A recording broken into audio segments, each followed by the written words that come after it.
E aí galera, paz, tudo bom?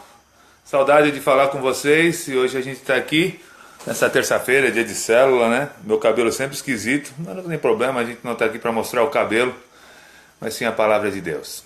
Uma das coisas que a gente tem que cuidar é da ética. Infelizmente, muitas vezes a gente não presta atenção na nossa postura. E por causa da nossa impostura, a gente deixa de levar o Evangelho mais à frente, a gente deixa de avançar com o Evangelho. Não temos tido ética enquanto cristãos, no sentido de sermos bons testemunhos para os de fora. Tenho conversado com muitas pessoas, tenho caminhado por aí, e uma das maiores dificuldades que a gente tem tido é de justamente ter um posicionamento coerente com a palavra de Deus nos nossos meios.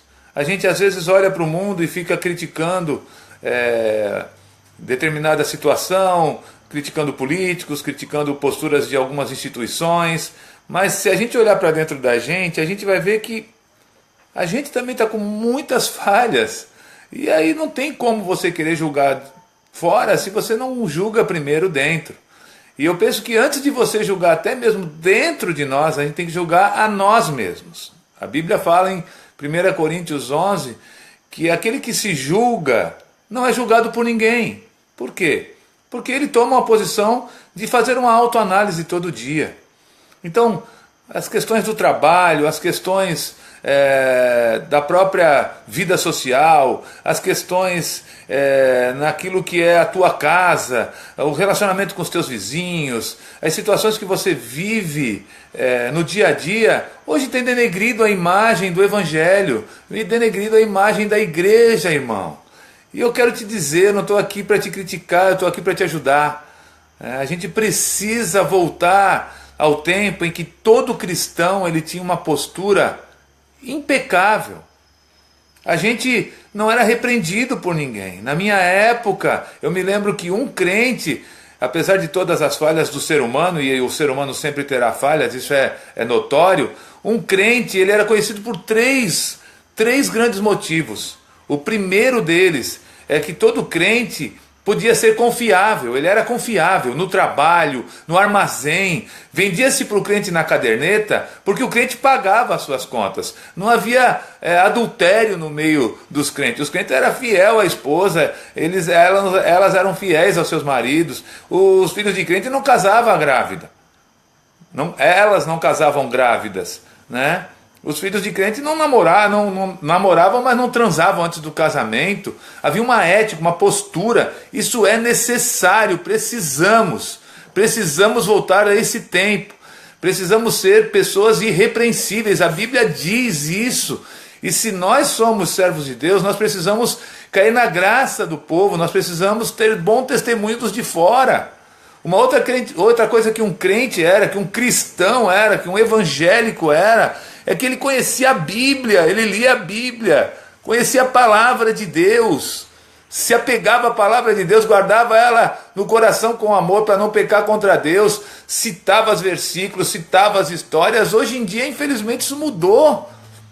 A gente acha que ser crente hoje é você ter um título de evangélico. Não é, cara. Ser crente é você confiar, entender e se aprofundar na própria palavra de Deus para que você seja uma carta escrita. É isso que a Bíblia diz, nós precisamos ser uma carta escrita para esse mundo. A nossa vida, a nossa postura precisa ser diferente.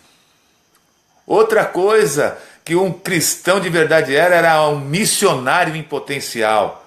Hoje em dia, né, a gente fala muito nessa novidade da igreja em missão, e não da igreja fazer missão, mas da igreja. Isso não é novidade nenhuma, sempre foi assim. A Bíblia, ela diz que a igreja nasceu missionária, ela precisa ser missionária. Eu entendo até muitos irmãos que têm resgatado isso com veemência, mas isso é uma postura individual de cada um.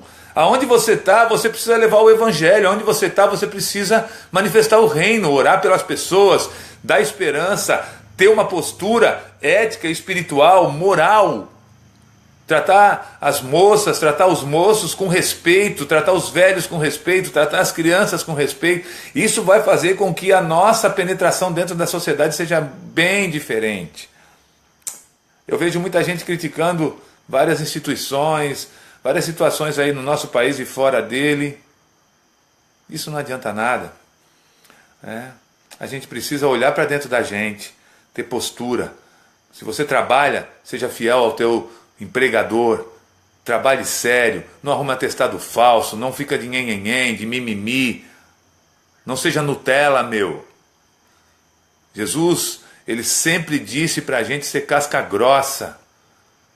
Por quê? Porque é isso que vai fazer a diferença.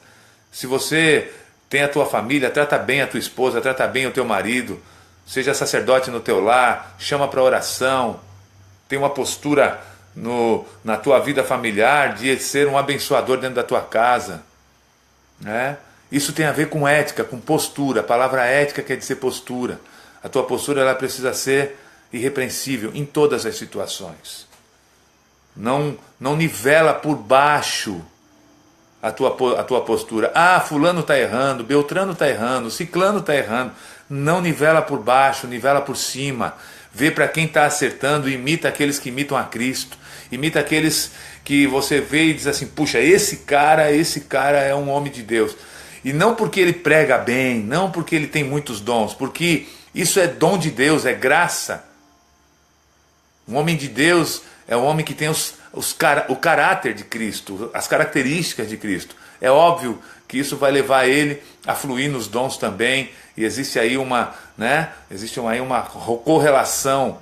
Mas, cara, seja você esse homem de Deus, seja melhor do que o melhor, não porque você vai se comparar com ele, mas porque você quer ser igual a Cristo em todas as coisas. Amém? Conto com você, tamo junto, vamos começar a conversar. Deus te abençoe.